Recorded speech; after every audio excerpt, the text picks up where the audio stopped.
Hey,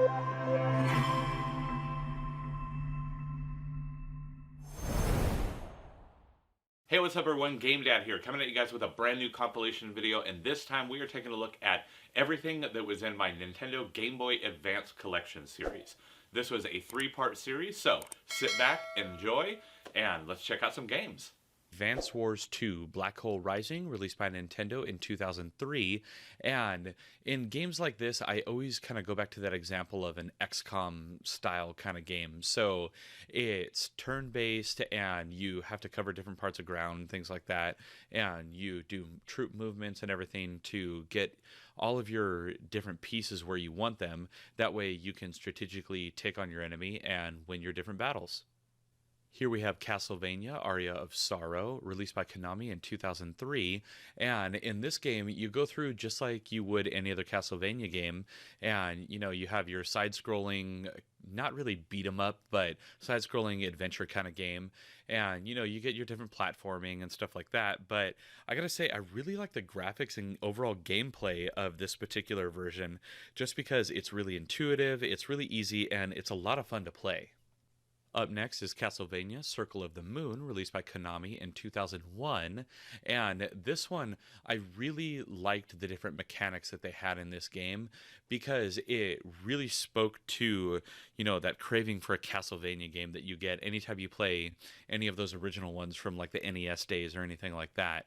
And the game just really scratches that itch. I mean, it has all the elements that you would expect, all of the different enemies, the difficulty level that you expect from a Castlevania game, and the gameplay overall is just super smooth.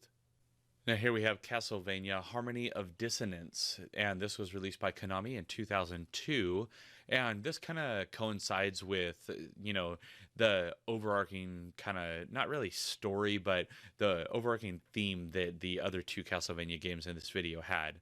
So as you can see, the graphics are very similar, gameplay is practically identical, but this one, it added some unique different gameplay elements and some different game mechanics to really take this game to a different level. Up next, we got a 3-pack, and that is Connect 4, Perfection, and Trouble, released by DSi Games in 2005.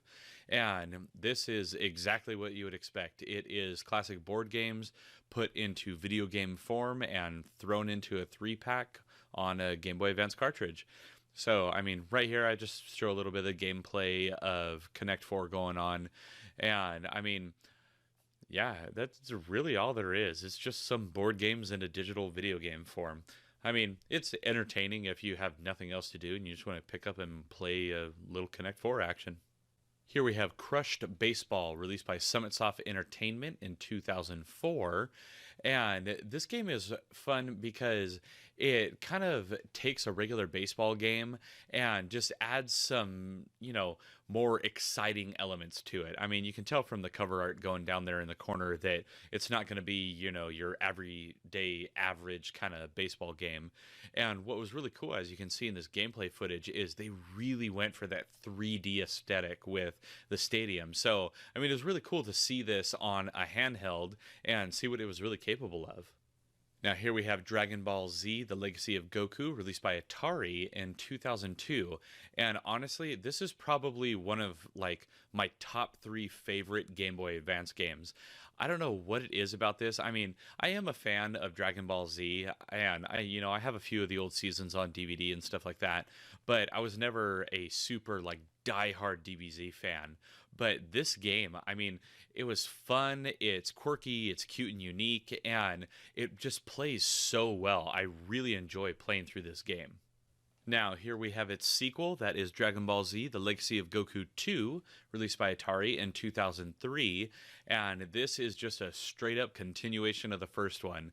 They did improve on some gaming mechanics, they improved on the graphics, things like that, and they added some new ways of playing, including some 3D elements to the game, so all of that made the game just that much better, and I gotta say, I mean, it was just as fun as playing the original Legacy of Goku game, and this just gave you even more to that whole universe to be able to enjoy. Up next, we have Driver 2 Advance, released by Atari in 2002. Now, with those DBZ games, those games were awesome, very well made and everything. Props to Atari on those. But this game, oh man, shame on you, Atari. This is horrible. As you can see, I mean, there is no collision control going on with anything on this screen. I mean, it's cool that they tried to go for this super ultra 3D on a Game Boy Advance, but as you can tell, they did not do a good job of it. And the controls are even worse than the graphics, if you can even fathom that. Now here we got one of those classic NES series games. This is Excite Bike, released by Nintendo in 2004, and it is exactly that. It is a classic NES game on the Game Boy Advance, and it has everything that you would expect from one of those games. I mean, so this one right here is Excite Bike, the classic NES version, and I mean, super fun. It's always awesome to be able to go back and play one of these NES games, especially in a different iteration or on a different console like this. So it just goes to show just how powerful the Game Boy Advance was. It could go from full-on 3D graphics just straight back down to a nice classic NES game and rock out on a dirt bike. Up next, we got Finding Nemo, released by THQ in 2003. And this is just a game by the same name as the movie. It kind of loosely follows the story of the actual movie, but when I say loosely, I mean it's pretty darn loosely. I mean, they kind of go off the chapter selection kind of process, but then they just give you these, quote unquote, open worlds to explore as Nemo and Marlin. So, I mean, that's pretty much all there really was to this game. I mean, it's cute, it's kind of fun, that it plays a little like Echo the Dolphin, I guess.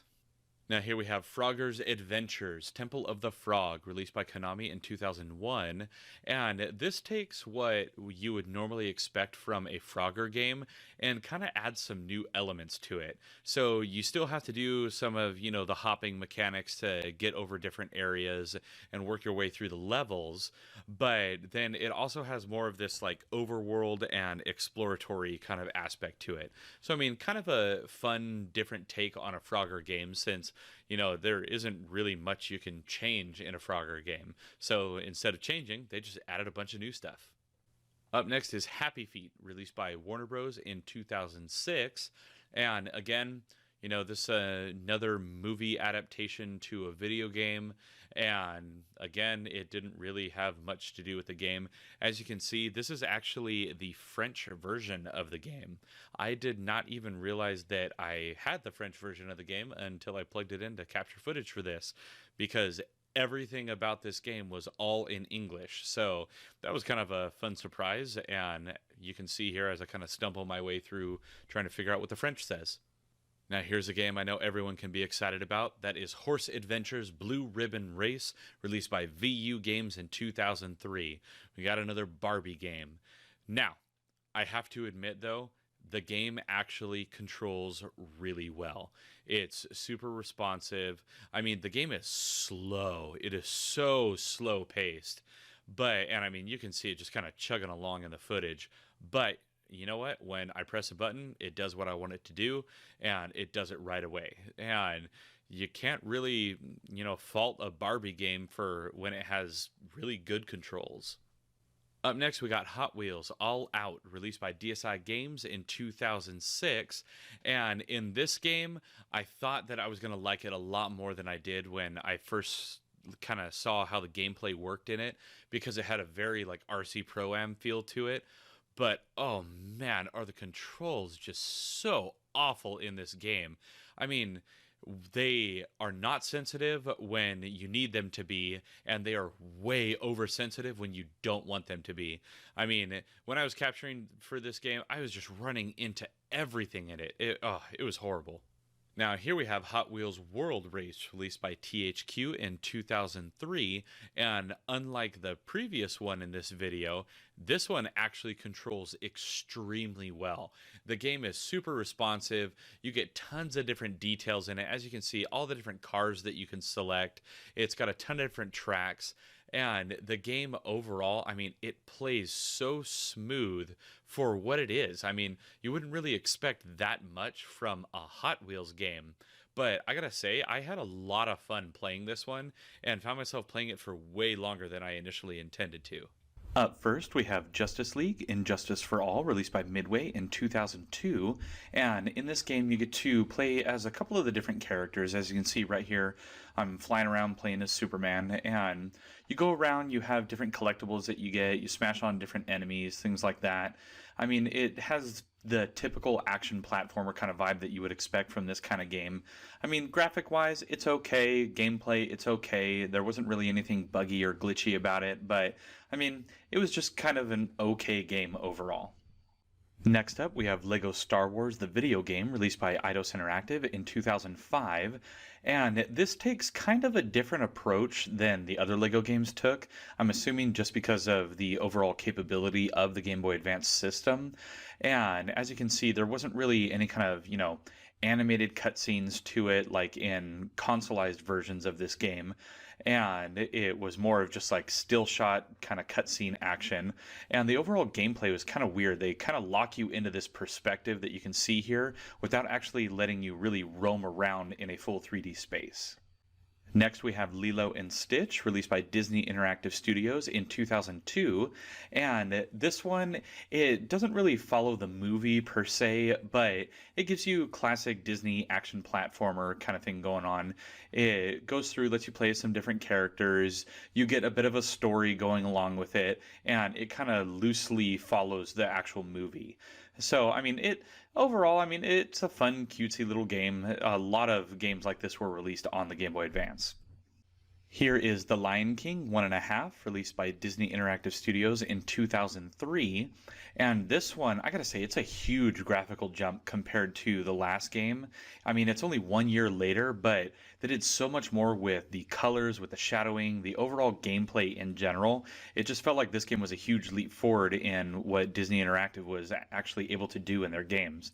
And this, I mean, it was fun. As you can see here, riding around on Pumbaa using Timon and just having some classic Disney fun with some of their characters. Up next, we have Mario Golf Advanced Tour, released by Nintendo in 2004. And with this game, it has a little bit of a story mode, it has a little bit of multiplayer to it, and then you just got some classic quick solo play that you can do.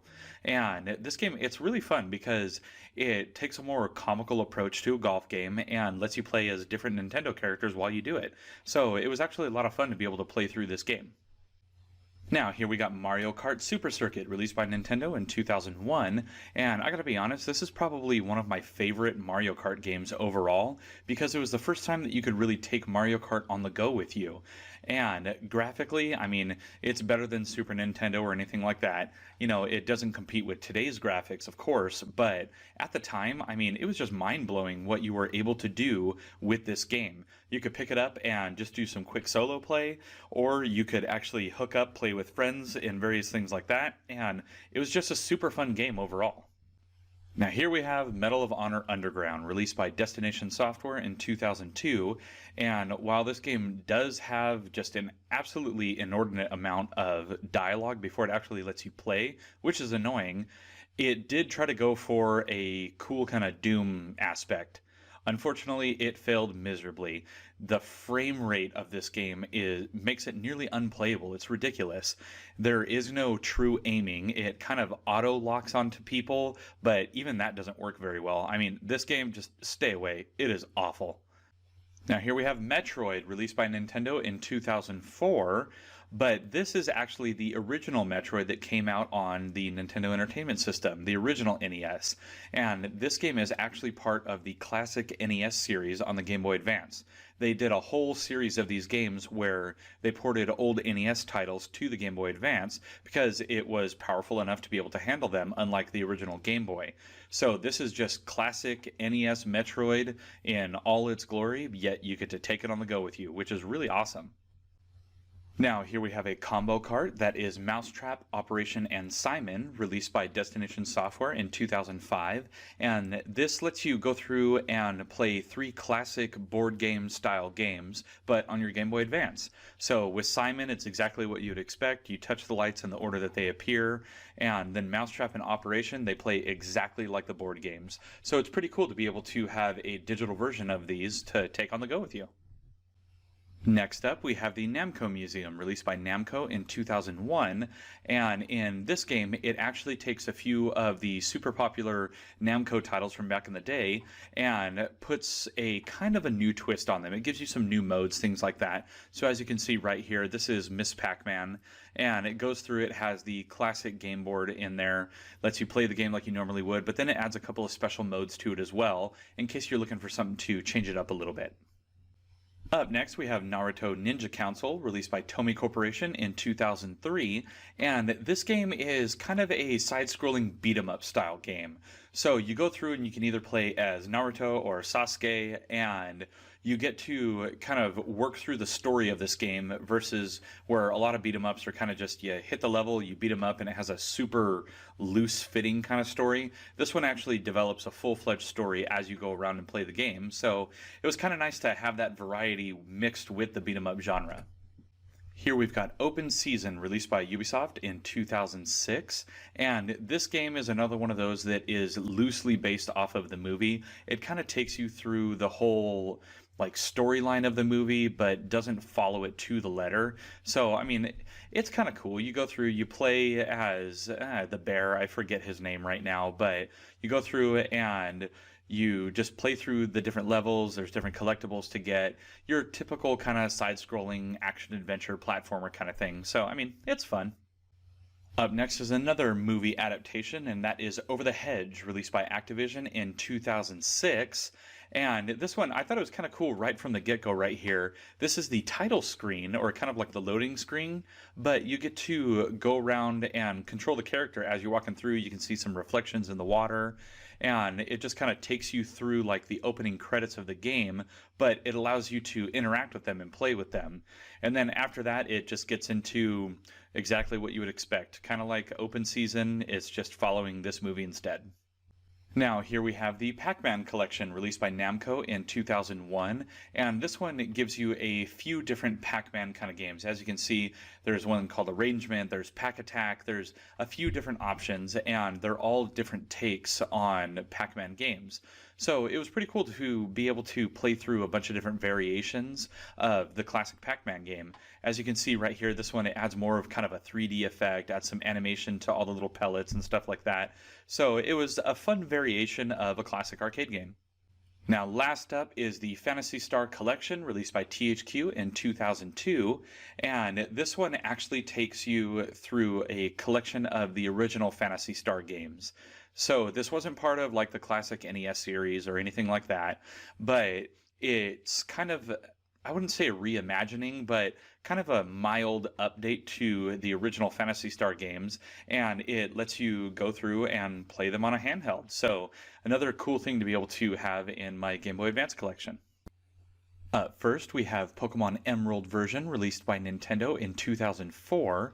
Now, unfortunately, my copy of this game, it just did not want to work in my Retron 5, so I wasn't able to capture any footage of it. But this one coincides with Ruby and Sapphire that were released around the same time, and just gives you another take on the adventure, just like typical Pokemon games usually do. Next up, we have Pokemon Leaf Green version, released by Nintendo in 2004, and this game was kind of a reimagining of the original Pokemon Green game, which was a Japan-only exclusive. In the US, we only got Red and Blue, and then eventually we got Yellow, which kind of coincided with the TV show that was going on at the time. So this one, it gives you a huge graphics update, it gives you some new features into the game, some new gameplay elements, and it just takes you on a classic Pokemon adventure. Here is the second of three, that is Pokemon Ruby version, released by Nintendo in 2002, and this one goes along with Pokemon Emerald and Pokemon Sapphire, and takes you on the same kind of adventure, but with different legendary Pokemon and different Pokemon being available in different areas in the game. So in order to complete your entire Pokedex, you actually have to play all three games to be able to get all of the different creatures. So this game, it's fun. It's just like the other two that came out at the same time. It's just, a new legendary Pokemon for you. And here we have the third one for this generation, and that is Pokemon Sapphire version, released by Nintendo in 2002. And just like Emerald and Ruby, it takes you on the same adventure, just gives you a different legendary Pokemon, which you can kind of see flying in the background right there. And In this game, I mean, I really like this generation over, say, the DS versions because I just found these ones to be more fun. It was before they kind of started overcomplicating the games with too many mechanics, and this one really expanded on the already vast Pokédex. So it was fun to be able to play this one versus some of the newer ones. And here we have Pokemon Mystery Dungeon Red Rescue Team, released by Nintendo in 2005. And this started a whole franchise of Pokemon games where you actually played as the Pokemon instead of as a trainer. So it was kind of cool to have the Pokemon go on their own kind of solo journey adventure thing. And in this, you are on the Red Rescue Team. You're going out, you're helping different Pokemon, completing different tasks, all so that you can go through the story of this game. And I gotta say, these games are actually really fun, and I really like the ones that came out on 3DS.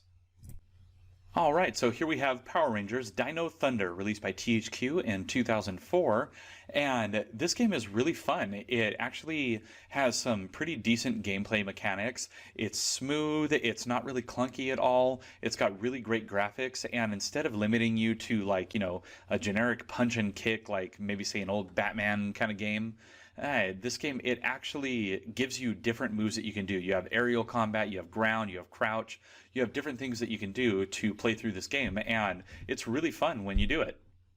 Here is Rayman, Hoodlum's Revenge, released by Ubisoft in 2005, and I actually prefer this Rayman game versus some of the other console ones because this one gives you that nice kind of perspective view.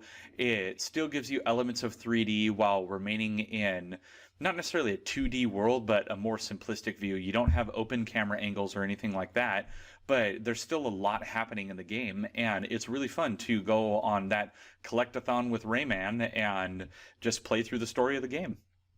Here's another one of those combo carts that is Risk, Battleship, and Clue, released by DSi Games in 2005. And in this game, as you can see right here, I'm rocking out some Battleship. It just takes you through classic board games in video game form, and it's a lot of fun to have things like this on the go. I mean, if you like board games, then this is the kind of game for you. It gives you all the handheld action you could want and all the board game action you could want. It's a lot of fun. Here we have Road Rash Jailbreak, released by EA in 2003, and this game, I find it a lot better than other versions of it. I believe it was on the PS1 that I have this as well, and this game is just it's so much better than that other version because it sticks to classic Road Rash formula instead of trying to do some like pseudo 3D thing that just doesn't work. I mean, as you can see here, it looks just like a Road Rash game, but with updated graphics. And right there, this is exactly why I play a Road Rash game.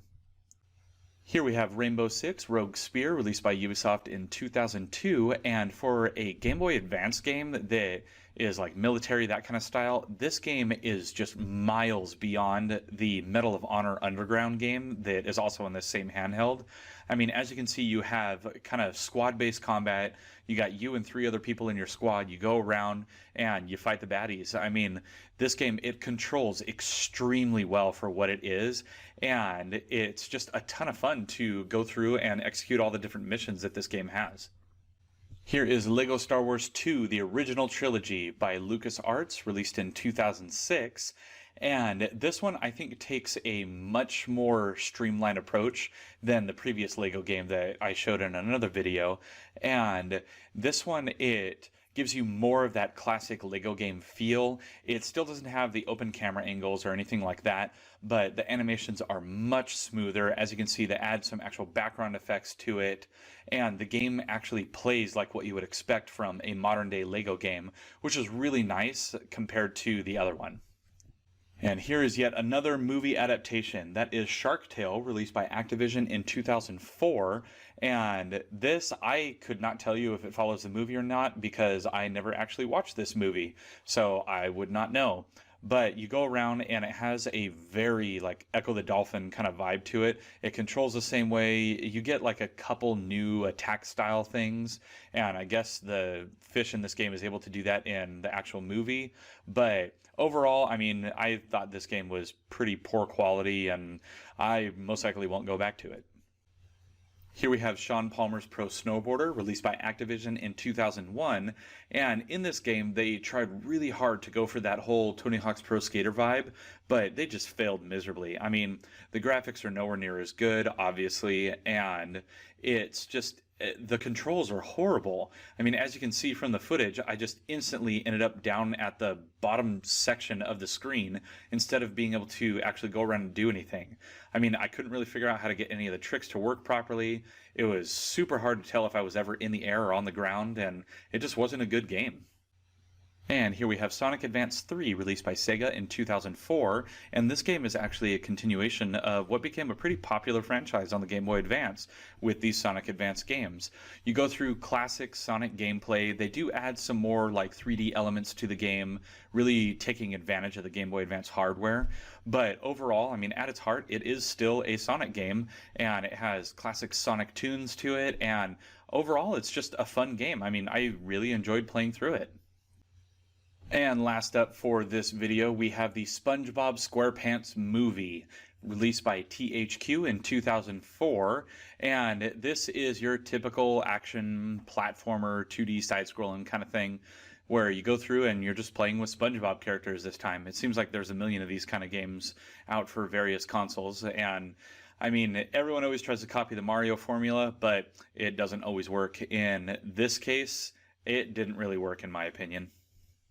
Spyro, Attack of the Rhinox, was released by VU Games in 2003 and is a lot like other kinds of games of this sort of genre on the Game Boy Advance. So you go through, it's a fixed camera angle, and you play through what is really just a typical Spyro game. You have collectibles, you have different enemies you're going after, you're playing through some sort of, you know, kind of loose story for this handheld version, but overall, I mean, it's a really fun game to play. Spyro Season of Ice was released by Digital Eclipse in 2001, and this one they really pushed the Game Boy Advance hardware to its limits. As you can see, you've got some actual true 3D going on right here. You don't have kind of like, you know, mobile camera angles or anything like that to where you can really get around, but it's really giving you some nice 3D animation with Spyro's overall character model, and it's really just taking you through what is another fun Spyro game on the Game Boy Advance. Now here we have Star Wars Episode 2, Attack of the Clones, released by THQ in 2002, and it obviously does not take the same approach that consoles take because it just could not handle the 3D environment like that, but it really does have good character models and animations. The overall textures that are on everything are really clean, they're bright, easy to see. The controls are somewhat intuitive, but not really that great overall. But it does give you a few different lightsaber actions and force actions that you can do, so it does keep it fun. Up next, we have Star Wars Flight of the Falcon, released by THQ in 2003, and this one, like, graphically, it's pretty rough. I mean, you can see things are very pixelated in this, but it does give you kind of that Star Wars arcade sort of feel, where you're flying around in space, you're attacking different things, and in this one, you just so happen to be doing various missions using the Millennium Falcon. So, overall, not great. It's fun for a few minutes of gameplay, but I probably would not sit down and play through this entire game. And next up, we have Star Wars The New Droid Army, released by THQ in 2002. And this one, it gives you kind of that perspective look that a lot of Game Boy Advance games had, but they kind of tried to incorporate movie stuff into the actual gameplay, and I don't think it really blended very well. I mean, sure, you can see like some of the sprites on screen, and it's showing those in some good detail, but the game sprites themselves, as you can see, are just so pixelated to the point to where they almost have like see-through spots, and it just doesn't look good. Up next, we have Super Mario Advance 3 Yoshi's Island, released by Nintendo in 2002, and this is just that. It is Yoshi's Island from the original Super Nintendo, but they did include, as you can see here, the kind of an upgraded arcade version of Mario Bros.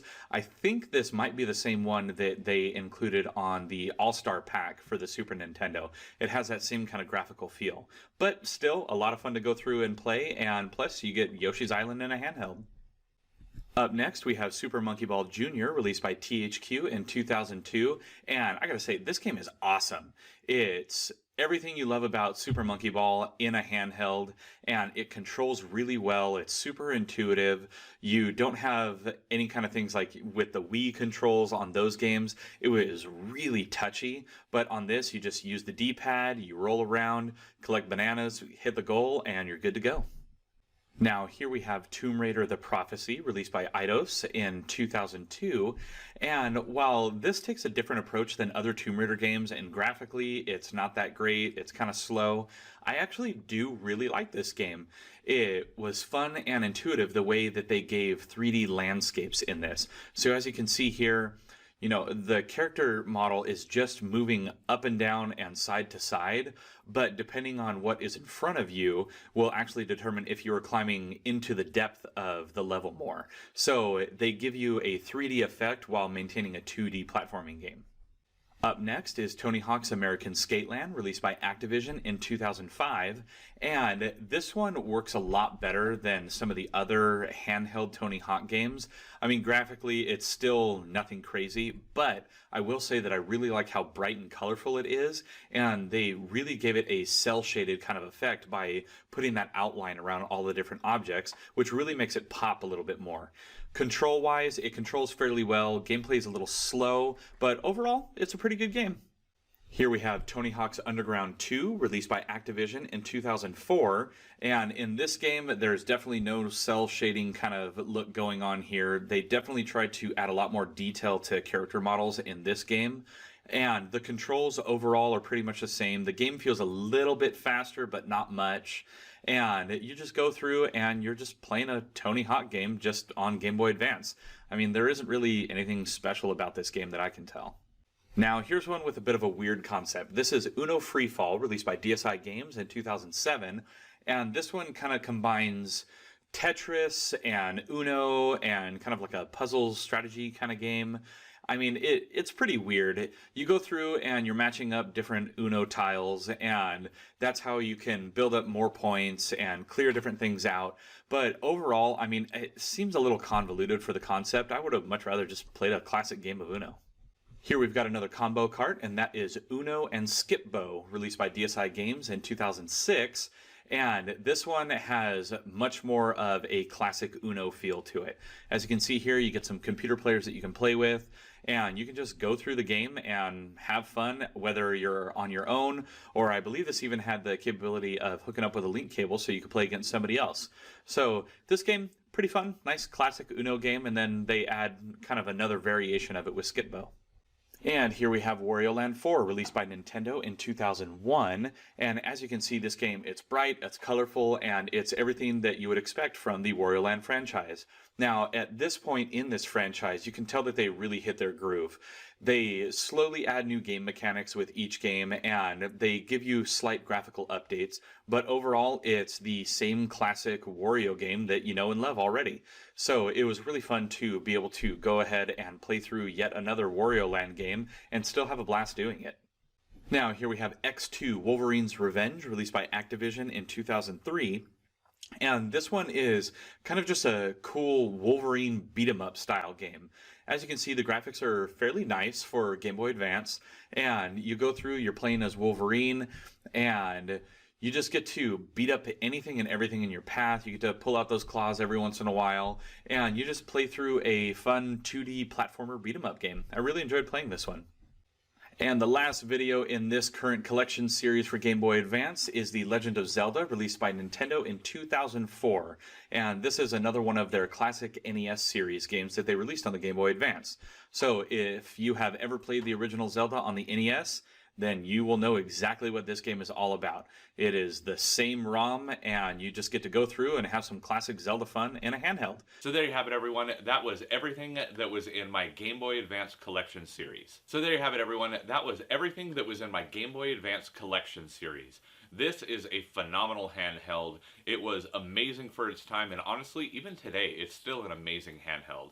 I do prefer the SP version over the original, but the original Game Boy Advance was the very first handheld I ever bought with my own money whenever I was a teenager. So I really enjoyed this console, and it's great being able to go back and play games that I had a ton of fun with. Now, if you guys liked today's video, please let me know down in the comments below. And while you're down there, please be sure to also hit those like and subscribe buttons, as well as that little notification bell so you get an alert every time I got a new video coming out. Now, as always, I'm GameDad. I thank you guys for watching, and I'll catch you later.